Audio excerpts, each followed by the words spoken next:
یہ عمل جو میں اب حضرات کو بھی بتانے جا رہا ہوں، یہ عمل میرا نہیں ہے، یہ عمل امام الاولیاء دماد رسول فاتح خیبر حضرت مولا علی کرم اللہ وجہ الکریم کا یہ عطا کردہ عمل ہے۔ آپ فرماتے ہیں کہ جتنے بھی وظائف ہیں، ذکر اذکار ہیں، تسبیحات ہیں،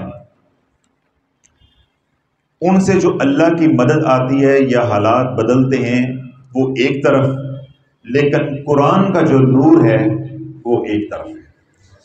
اور مولا علی نے اتنا آسان عمل بتایا ہے، میں یہ کہتا ہوں کہ یہ عمل اللہ رب العزت اس عمل کو جو ہے قبول فرمائے ہماری زبان سے، ہمارے ذریعے سے، کہ یہ عمل گھر گھر میں پہنچے، تاکہ وہ لوگ جو سوشل میڈیا سے، بالخصوص یوٹیوب سے، یوٹیوبرز کے وظائف پڑھ کے یا اخباروں سے، رسالوں سے، کتابوں سے، بن مرشد کے بغیر، ہادی کے بغیر، اجازت کے بغیر، طریقے کے بغیر، شرائط کے، میں کہتا ہوں زندگیاں برباد ہو گئی ہیں، لوگوں کی زندگیاں برباد ہو گئی۔ ابھی میں آیا ہوں تو ابھی بھی ایک فیملی خانقاہ میں آتی ہے، تو ان کے گھر سے واٹس ایپ آیا کہ جو بیٹی کو مار پیٹ رہے ہیں سسرال والے، تو بڑی لڑائی پڑی ہوئی ہے، تو ہماری تو عید کا انہوں نے کباڑا کر دیا ہے، تو ہم بہت پریشان ہیں کہ وہ طلاق دینا چاہتے ہیں۔ تو اب یہ سارا جو ان کے گھر میں نظام چل رہا تھا، پھر میں نے ڈاکٹر صاحب کو، آپ کی امی حضور کو بھی یہ بات کہی کہ میں اس مسئلے میں کچھ نہیں کر سکتا، دعا کر سکتا ہوں، ہم بھی بیٹیوں والے ہیں، دعا کر سکتے ہیں، لیکن میں کر کچھ نہیں سکتا۔ وہ پھر مجھے بولنے لگی کہ کیوں نہیں کر سکتے؟ میں نے کہا اللہ والے، جو بندہ من مانیاں کرے گا، اپنی مرضی کے وظیفے پڑھے گا، تو میں کیا کر سکتا ہوں؟ اپنی تسبیحیں بنائی ہوئی ہیں، اپنے وظیفے بنائے ہوئے ہیں، تعلق ہمارے ساتھ ہے اور مرضی اپنی ہے، تو پھر اپنی مرضی کے نتیجے تو نکلیں گے۔ اب یہ ان وظائف کا الٹ ہے، جس کو کہتے ہیں نا، ہم اپنی زبان میں کہتے ہیں تمیز الٹے پہ گئے۔ میں کہا بھائی یہ تمیز الٹے پڑ گئے، پڑھائیاں الٹی پڑ گئی ہیں۔ تو جب ایسی پڑھائیاں کریں گے تو ایسا ہوگا۔ تو اللہ لوگ اس وقت جتنا پڑھنے پڑھانے والے، وظائف کرنے والے پریشان ہیں، اتنا عام آدمی پریشان نہیں ہے۔ اگر عام آدمی کو پریشانی ہے بھی ہے، اس کو ذہنی پریشانی ہے، مالی پریشانی ہے۔ یہ جو لوگ ہیں، ان کو جو ذہنی پریشانی، بدنی پریشانی، مالی پریشانی، معاشرتی پریشانی، یہ تو ہیں، ان کے ایمان کو بھی خطرہ لاحق ہوا ہے۔ کیوں؟ ان کے اندر شیطان گھس گیا ہے، وہ یہ بات پڑھنے والوں کے دل میں ڈالتا ہے، تو نے کون سا وظیفہ نہیں پڑھا، تیرا کام نہیں ہوا۔ اور لوگ اس وقت وظائف پڑھنے والوں کی اکثریت اس سطح پہ پہنچی ہوئی ہے کہ کسی وقت بھی وہ اللہ کے وجود کا انکار کرتے ہیں۔ اس قدر مایوسی ہے۔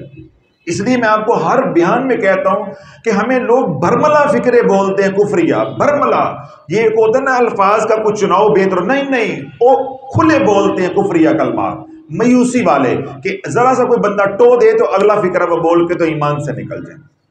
کیوں؟ وہ وظائف پڑھ کے جب ان کے حالات نہیں بدلے تو وہ کیا کہتے ہیں؟ اگر معاذ اللہ ہوتا تو ہماری مدد نہ کرتا۔ تو بھائی جو اللہ نے طریقہ بتایا، جب تم وہ طریقہ ہی نہیں اپناؤ گے تو پھر وہ مدد کیسے آئے گی؟ اب اللہ نواز رہا ہے، تم وظیفے پڑھ کے بندش لگائے جا رہا ہے، اللہ رستے کھولتا ہے، اللہ بست کے حالات لے کر آتا ہے، تو وظیفہ پڑھ کے رستہ بند کر دیتا ہے، تو وظیفہ پڑھ کے رستہ بند کر دیتا ہے۔ میں آسان طریقے سے سمجھا دیتا ہوں۔ اب ہم چاہتے ہیں کہ ہمیں کوئی کچھ کھانے کو مل جائے، سالن ہو جائے، روٹی ہو جائے، پانی ہو جائے، کوئی کھانے کو مل جائے، کوئی فروٹ ہو جائے۔ اب ہم یہاں بیٹھ کے دعا کرتے ہیں، گیٹ پہ ایک بندہ آتا ہے، وہ کہتا ہے یہ لنگر ہے، ہم دروازہ بند کر دیتے ہیں، وہ چلا جاتا ہے، بھائی انہوں نے نہیں لینا، وہ کسی اور کو دیتا ہے۔ پھر ہم اللہ سے رو رو کے مانگتے ہیں، یا اللہ تو اس کے صدقے کر دے، پھر پہلے میں نے دعا کی، پھر یہ کرتے ہیں، اللہ ان کی دعا کو قبول کرتا ہے۔ پھر کوئی بندہ خدمت لے کر آتا ہے، ہم اوپر سے جانگتے ہیں، ہاں آ گئی، پھر دروازہ بند کر دیا۔ پھر ہم کہتے ہیں یار تیری دعا بھی قبول نہیں ہوئی، علی مسعود کی بھی قبول نہیں، فاروق صاحب آپ دعا کریں۔ ہم فاروق صاحب نے دعا کی، پھر کوئی کھانا لے کر آ گیا، ہم نے کہا یہ نہیں ہم نے لینا، آپ دعا کرو سرور صاحب۔ ہم نے یہ تماشا جو ہے وہ شروع کیا ہوا، ایک وظیفہ پڑھا، اللہ کی مدد آنے لگی، وہ وظیفہ چھوڑ دیا، اگلا شروع کر لیا۔ پھر جب وہ اس وظیفے کی تاثیر آنے لگی، مدد آنے لگی، شیطان نے رخنا ڈالا، رات خواب میں ایک سفید پوش بزرگ آئے، انہوں نے کہا جی یہ نہیں پڑھنا، یہ پڑھنا ہے، پھر وہ تیسرا چھوڑ دیا، پھر چوتھا وظیفہ پکڑ لیا، وہ پڑھا، جب اس کی تاثیر آنے لگی، یار 15 دن ہو گئے ہیں پڑھتے، کام تو نہیں ہوا، پھر دوبارہ یوٹیوب کھولی ہے، نہ یہ انگلی ٹوٹتی ہے تو نہ یوٹیوب بند ہوتی ہے، یہ انگلی پھیرتے جاتے ہیں، وظیفے بدلتے جاتے ہیں۔ پہلے تو چلو ہوتا تھا 150 کی 200 کی کتاب آتی تھی، کسی گھر میں ایک کتاب ہوتی تھی، یا کوئی رسالہ ہوتا تھا، یا وہ اخبار جہاں سے لوگ پڑھتے ہوتے تھے، یا جمعے کا یا اتوار کا کوئی میگزین ہوتا تھا، اس سے کو لیتے تھے۔ اب تو اللہ والو اس انگلی کے اوپر سارا کچھ، وہ ایسے کرتے جاؤ تو وظیفے بدلتے جاؤ، 2 دن پڑھا پھر چھوڑ دیا، 2 دن پڑھا پھر وہ رجت کا شکار ہو جاتے ہیں، پھر کیا ہو جاتے ہیں، مایوسی کی طرف۔ تو اللہ والو اس طرح کے تمام لوگ جو رجت کا شکار ہیں یا وظائف پڑھ پڑھ کے ان کا بیڑا غرق ہو گیا ہوا ہے، کچھ ان کو نہیں مل رہا، میں پہلے بھی کئی بیانات میں یہ کہتا ہوں، خدا کے واسطے یہ علاج ہے، علاج کے لیے اجازت ضروری ہے، طریقہ شرائط پوچھنا مولوی سے ضروری ہے۔ ذکر صرف 2 ہی ہیں، استغفار اور درود پاک، یا وہ تسبیحات جو اللہ کے نبی نے بتائیں جو مسنون ہیں۔ باقی آپ کسی بھی اسم کو اپنی مرضی سے پڑھیں گے، کسی آیت کو اپنی مرضی سے پڑھیں گے، کسی سورت کو اپنی مرضی سے پڑھیں گے، 50 بار 40 بار 100 بار 200 بار، پھر یہ اس کے پاس جانا پڑے گا جس نے یہ طریقہ بتایا ہے، یا کسی سے پوچھ کے اجازت لے کے اس کی شرائط کے ساتھ پڑھیں گے، وگرنہ کیا ہوگا کہ دروازہ کھلے گا دروازہ بند، دروازہ کھلے گا دروازہ بند، دروازہ کھلے گا دروازہ بند، تو آپ کے اندر مایوسی آ جائے گی، میں 2 سال سے 3 سال سے 15 سال سے پڑھ رہا ہوں، ہوتا تو کچھ نہیں ہے، تو پھر آپ کے اندر سے بات آئے گی کہ معاذاللہ اللہ ہوتا تو کچھ ہوتا۔ اب یہ اندر بات جو ہے اچھلے گی، خدا نہ خواستہ کسی وقت یہ منہ سے نکل گئی تو ساری کہانی ختم، دنیا بھی گئی اور آخرت بھی گئی۔ اور میں نے آپ کو برملا یہ بات کہی کہ لوگوں کی یہ زبان کی جو نوک ہے نا، نوک، اس نوک کے اوپر یہ فکر آیا ہوگا، جو وظائف پڑھتے ہیں، بظاہر وہ دیندار طبقہ ہے لیکن بے شرم طبقہ ہے، من مانی سے باز نہیں آتا۔ سینکڑوں لوگوں کو روزانہ ہم منع کرتے ہیں، بھائی نہیں پڑھو، آپ ایک کام کر رہے ہو بس وہ کرو، جو ہم نیا عمل اپلوڈ کریں گے نا وہ چھوڑ کے اس پہ لگ جائے گا۔ حضرت صاحب میں تیسرا کلمہ پڑھ رہا ہوں، سورۃ توبہ بھی پڑھ سکتی ہوں، بھائی تجھے تیسرے کلمے سے کیا نہیں ملا جو تم نے سورۃ توبہ پڑھنی شروع کر دینی؟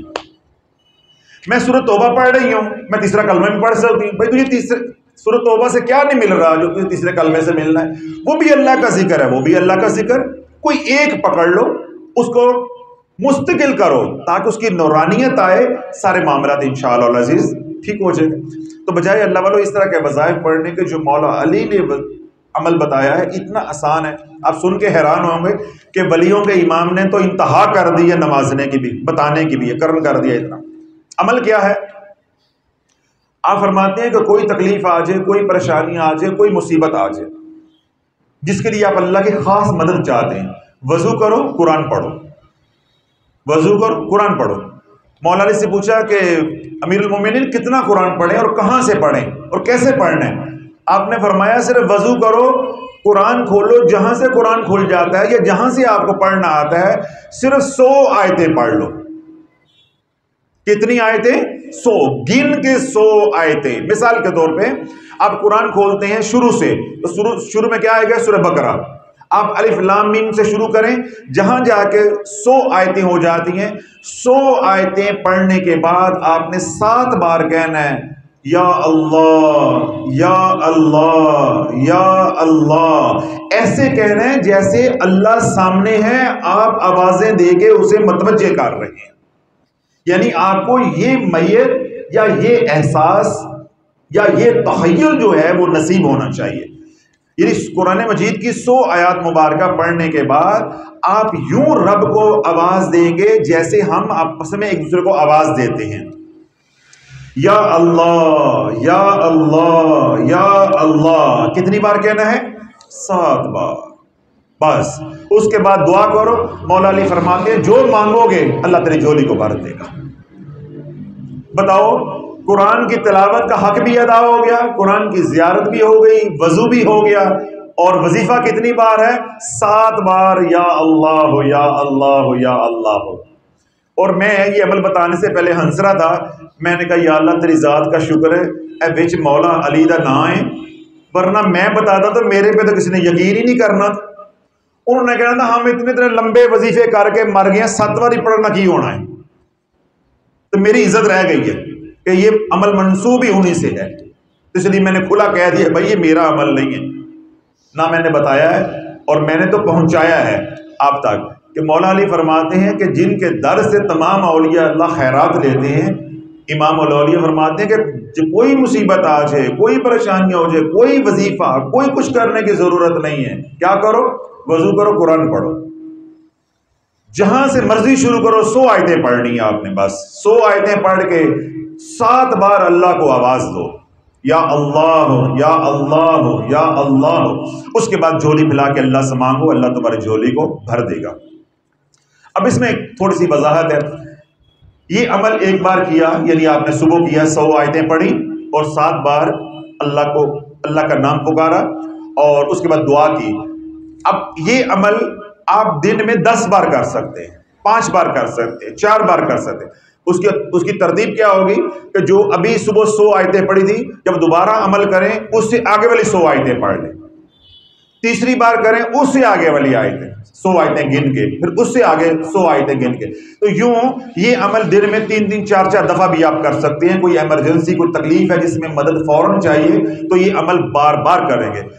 اب میں مولا علی کی بات سمجھ آ گئی، عمل سمجھ آ گیا، اب میں اس عمل کی تصدیق اپنی آنکھوں دیکھی کر آپ کو کروا دیتا ہوں کہ قرآن کیا ہے۔ قرآن کیا ہے؟ رب کیا فرماتا ہے؟ وَنُنَزِّلُ مِنَ الْقُرْآنِ مَا هُوَ شِفَاءٌ وَرَحْمَةٌ لِّلْمُؤْمِنِينَ وَلَا يَزِيدُ الظَّالِمِينَ إِلَّا خَسَارًا۔ قرآن میں سے جو کچھ بھی ہم نازل کرتے ہیں وہ ایمان والوں کے لیے باعث شفا ہے اور باعث رحمت ہے۔ یہ موٹا موٹا ترجمہ اپنے ذہن میں رکھیے گا۔ میں ایک دفعہ عمرے پہ تھا تو باب فہد میں ایک بزرگ بیٹھتے ہیں پاکستانی، میرا غالب گمان ہے شاید احمد پور شرقیہ کے ہیں، یار رحیم یار خان کے، مجھے تھوڑا سا ایسے وہ مکس سا ہو گیا، لیکن ہے ان 2 شہروں میں کسی ایک شہر کے ہیں، اور کافی عرصے سے میں ان کو دیکھ رہا ہوں، میرے سامنے ہی وہ بڑھاپے میں چلے گئے، انہیں بوڑھے ہو گئے بہت زیادہ۔ ان کے پاس ایک پاکستان سے، لاہور سے عالم دین پہنچے۔ آپ کو معلوم ہے کہ جو علماء ہیں، مشائخ ہیں یا دیندار طبقہ ہے، ان کے اوپر جادو بہت زیادہ ہوتا ہے، جنات بہت زیادہ ان کے اوپر جادو کرتے ہیں کہ تاکہ ان کی زبان بند ہو، ان کے حالات خراب ہوں، ان کو اپنی پڑ جائے تو یہ جو دین کا کام ہے یہ رک جائے۔ پھر جو مخالفین ہوتے ہیں پھر وہ بھی، یعنی انسانوں کی صورت میں جو مخالفین ہوتے ہیں، پھر وہ بھی ان کے اوپر جادو جو ہے وہ کرتے ہیں بہت زیادہ۔ ان کے اوپر جادو کیا کسی نے، اور اس جادو کا یہ تھا کہ وہ پوری رات ان کا بدن آگ کی طرح جلتا تھا، وہ سو نہیں سکتے تھے۔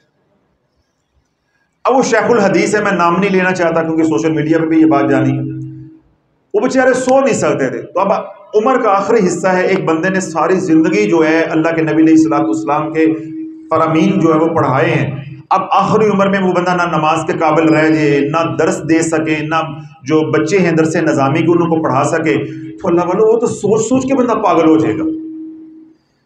تو انہوں نے، آپ تھوڑا سا خود تصور کریں کہ انہوں نے اپنے علاج کے لیے خود کیا کچھ نہیں کیا ہوگا۔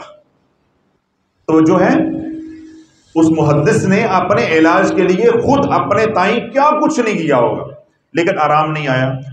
جو اور عاملین تھے یا اور لوگ بزرگان تھے، سب سے انہوں نے علاج کروانے کی کوشش کی۔ اسی دوران 3-3.5 سال کا وقت گزر گیا۔ آخر میں جس طرح کہتا ہوتا ہوں کہ کٹنے کا وقت آ گیا۔ کیا وقت آ گیا؟ آزمائش ختم ہونے کا، کٹنے کا وقت آ گیا۔ جو میں نے ابھی قرآن پڑھا، فَإِنَّ مَعَ الْعُسْرِ يُسْرًا إِنَّ مَعَ الْعُسْرِ يُسْرًا، ہر تنگی کے ساتھ آسانی، اب آسانی کا وقت آ گیا۔ ان کے دل میں اللہ نے بات ڈالی، کسی نے مشورہ دیا کہ آپ عمرے پہ چلے جائیں، یہاں تو کچھ بنا نہیں، کوئی علاج ہوا نہیں، کوئی عامل ایسا مل نہیں رہا کہ اس کی کاٹ کرے جادو کی، تو جا کے جو ہے وہ کعبۃ اللہ کا غلاف پکڑ کے اللہ سے مانگیں، ہو سکتا اللہ وہاں بگڑی بنا دے، یا در مصطفیٰ علیہ السلام پہ جا کے جو ہے وہ عرضی دیں، ہو سکتا اللہ اس در کی صدقے جو ہے وہ کرم فرما دے۔ ایک امید ہی ہوتی ہے نا۔ وہ چلے گئے۔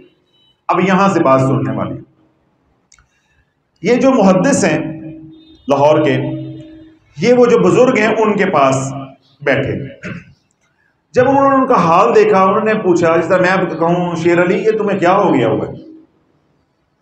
جب 2 لوگ ملتے ہیں تو پوچھتے ہیں نا بھائی یہ تیرا حال کیا ہو گیا ہوا ہے؟ جب انہوں نے پوچھا کہ بھائی تجھے کیا ہو گیا ہے، پھر انہوں نے یہ ساری کہانی سنائی کہ میرے ساتھ یہ ہوا. انہوں نے کہا یہ تو مسئلہ کوئی نہیں ہے، یہ کیا ہے، مسئلہ کوئی نہیں ہے یہ. تو آپ بس اتنے کام کے لیے پریشان. پاکستان میں آپ کو کوئی ایسا بندہ نہیں ملا، اور پھر آپ اتنے بڑے عالم ہیں، اتنا بڑا لاہور کا مدرسہ ہے، میں یہ کہہ رہا ہوں میں نام نہیں لے سکتا، اس مدرسے کی بھی توہین ہوگی، ان جو علماء ہیں ان کی بھی توہین ہوگی کہ اتنا سا مسئلہ تھا تو آپ کو نہیں سمجھ آئی کہ اس کو کیسے جو ہے وہ کرنا ہے حل. انہوں نے کہا جی بس میں جو کر سکتا تھا خود بھی کیا، عاملین سے بھی کروایا، فلاں فلاں عالم نے بھی میری مدد کی، لیکن بات نہیں بن رہی. انہوں نے کہا جی وضو کر کے آئیں تازہ. کیا کر کے آئیں؟ تازہ وضو کر کے آئیں. تازہ وضو کر کے آئے تو آپ حضرات حرم میں دیکھیں کہ ہر جگہ قرآن مجید کی الماریاں ہیں جن میں قرآن مجید جو ہے پڑے ہوتے ہیں. انہوں نے اشارہ کیا کہ جو وہ قرآن مجید پکڑو. انہوں نے قرآن مجید پکڑا، ریل دی، اس قرآن مجید کو شروع سے پڑھو، الف لام میم پڑھو. اب ان کو ذرا پڑھنے میں دقت ہو رہی تھی تکلیف کی وجہ سے. آپ نے فرمایا کہ جب تک میں نہ کہوں یا اذان نہ آ جائے تو نے قرآن پڑھتے رہنا ہے. توجہ ہے، قرآن پڑھتے رہنا ہے. کوئی وظیفہ نہیں ہے، کوئی ایک ٹانگ نہیں کھڑی کرنی، پیر دی مٹی نہ ہلے، 7 کنویں دا پانی لے کے آنا، کالا بکرا لے کے آنا، کچھ نہیں. قرآن لے کر آؤ، وضو کرو، قرآن لے کر آؤ، قرآن پڑھو. اور کب تک پڑھنا ہے؟ جب تک میں اشارہ نہ کروں یا اذان نماز کا وقت نہ ہو. اب انہوں نے قرآن شروع کیا. اللہ والو انہوں نے 3 پاؤ سے بھی کم، یعنی 7-8 رکوع مشکل سے پڑھے، اور ایک دم ان کو ایسے وہ جھٹکا لگا. اس کے بعد کالے سیاہ رنگ کی الٹی آئی. ان بزرگوں نے جو ہمارے رحیم یار خان کے ہیں، انہوں نے فٹافٹ اپنا یہ رومال جو ہے نا ایسے پھینکا تاکہ وہ زمین پہ مسجد پہ کارپیٹ پہ نہ گر جائے. اب انہوں نے الٹی ان کی سمیٹ لی. سیاہ اتنی بدبودار گندی اس کی بدبو تھی، وہ جو سارا گند تھا وہ باہر نکلا. انہوں نے سارا کٹھا کر کے دیا کہ جاؤ دوبارہ وضو بھی کر کے آؤ اور اس کو دھو لو جا کے. جب وہ دھو کر آئے، بعد میں آئے، آپ نے زمزم وہیں سے پانی لیا، اس کے اوپر ایک بار سورۃ فاتحہ پڑھ کے ان کو دی. انہوں نے کہا جادو بھی ٹوٹ گیا ہے، تو جو جسم کے اندر اثرات تھے یہ پانی پی لے، یہ بھی ختم ہو گئے. یعنی آدھا سپارہ یا کہہ لیں یا ایک آدھ رکوع اوپر 8-9 یا 7-8 یعنی آدھا سپارہ صرف پہلا پڑا ہے، سارا جادو باہر نکل گیا ہے. جو جادو 2.5-3 سال سے عاملین سے کاٹ نہیں ہو رہی تھی، میرے رب نے قرآن کی تلاوت آدھے سپارے کی تلاوت سے یا پونے سپارے کی تلاوت سے اللہ نے جادو ختم کر دیا. بدن سے سارا گند بھی باہر نکال دیا، تسلی بھی ہو گئی. اور ساتھ جو ہے انہوں نے بزرگوں نے پانی دم کر کے دے دیا تاکہ یہ پانی پیو جو خلیے کے اندر جسم کے اندر بھی کہیں ہے تو اس پانی کی برکت سے وہ بھی سارا جل جائے گا. اللہ شفا کاملہ عاجل عطا فرما دے گا. تو اللہ والو وہ عالم دین آج بھی بچوں کو درس نظامی پڑھا رہے ہیں. صرف کیا ہے کہ ہم غلطی کہاں کرتے ہیں کہ بسا اوقات ہم عمل کر لیتے ہیں تو رجال اللہ کو بھول جاتے ہیں، اللہ والوں کو درمیان میں سے نکال دیتے ہیں. کیا وہ محدث ہے، انہیں معلوم نہیں تھا قرآن ہے، یا وہ قرآن پڑھتے نہیں تھے؟ معاذ اللہ پڑھتے تھے قرآن، لیکن جب ایک اللہ والے نے بتایا کہ یوں پڑھو، ساتھ مدد شامل حال ہو گئی، اللہ کو ان کے بتانے کی ادا پسند آ گئی، تو اللہ نے ان کی تکلیف کو ختم کر دیا. تو مولا علی سے بڑھ کے کون اللہ والا ہے؟ مولا علی سے بڑھ کے کون اللہ والا ہے؟ تو اللہ والو یہ عمل ان کا بتایا ہوا ہے کہ کوئی مصیبت آ جائے، کوئی پریشانی آ جائے، کوئی ایمرجنسی آ جائے، کوئی جادو ٹونا ہو جائے، کوئی بیماری آ جائے، تو تمام وظائف ایک طرف، وہ بھی اللہ ہی کا نام ہے، ایک طرف سادہ سا وظیفہ کیا ہے، 100 آیتیں قرآن کی پڑھو اور 7 بار اللہ کو بلاؤ جیسے دوست کو بلاتا ہے، یا اللہ یا اللہ یا اللہ. بس اب اس کے ساتھ تھوڑا سا کیا کریں گے، اگر جادو کے یا بدنی مرض کے آپ مریض ہیں تو پانی پاس رکھ لیں، پانی دم کر لیں، جس طرح بزرگوں نے سورۃ فاتحہ پڑھ کے دی. اب آپ نے تلاوت کی ہے، اسی تلاوت کو اس کے اوپر دم کر لیں، یہ پانی پی لیں، تاکہ بدن کے اندر جو سرایت کر گیا ہوا جادو یا بیماری وہ بھی ساری نکل جائے گی. اللہ شفا کاملہ عاجلہ عطا فرما دے گا. تو اللہ یہ عمل جادو کے لیے، یہ عمل بدنی بیماریوں کے لیے، اور یہ عمل زندگی کے دیگر مسائل کے لیے یہ عمل کیا جا سکتا ہے، ہر طرح کے مسئلے کے لیے. 100 آیتیں قرآن مجید کی اور 7 بار یا اللہ یا اللہ۔ آپ تمام حضرات کو مولا علی کرم اللہ وجہ الکریم کے اس عمل کی اجازت ہے، جو سوشل میڈیا پہ سنے انہیں بھی اجازت ہے۔